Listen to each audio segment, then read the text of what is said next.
Hey you guys, for this video I just want to talk to you about the Snatch test. Now, those that have performed a Snatch test, you know how grueling it can be. You know that you have to spend time working the Snatch test to make sure that you get it under 5 minutes. But what I want you to think about with this program, especially if you're new, okay? Don't grab the weight that it says online that you have to test with and go all out and just smoke yourself trying to get it in 5 minutes.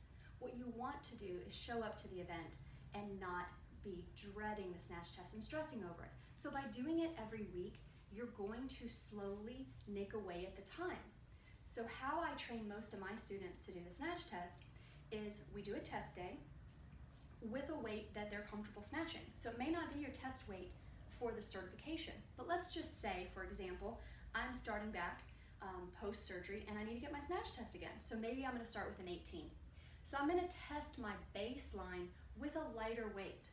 I'm gonna see how many reps I can get, and I like to perform 10 on each side and determine if I need to set it down. So I might go 10 right, 10 left, 10 right, 10 left, and then set it down, or maybe I don't need to set it down at all.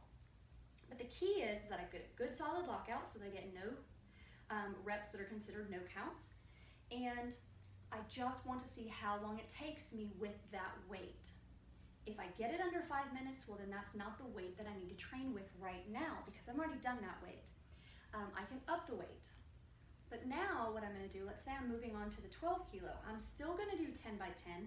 I'm still gonna set it down when I need it. But the next time in the program when it says I need to do the Snatch test, I'm just going to get my 100 reps in no matter how long it takes me. And I'm gonna write that down, okay? Then my goal for the next week is to decrease that time just a little bit. So you're going to slowly nick away at the time until you have that bell under 5 minutes. Now, if you have a little while before you have to go to a cert or recert, what I would do is when you know your test date, write that down on a piece of paper. Now we're gonna program backwards. So we have our test date, and then we know what time we finished or what time we wanna finish it in, right? You get no bonus points for finishing early. So let's just put 4:55. Here's test day. We wanna finish with a 5 second to spare. 4:55. The week before, you're gonna narrow that down, right? Shorter rest so that you finish it in a little bit closer to 4:55. So let's say you're starting at 7 minutes, right? You have how much time do you need to nick away at that every week until it's under 5 minutes.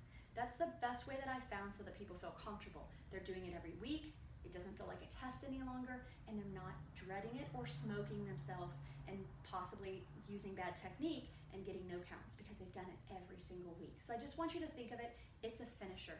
You're gonna get 100 reps with whatever weight and however long it takes you, and then your next week, you try to do it in less time.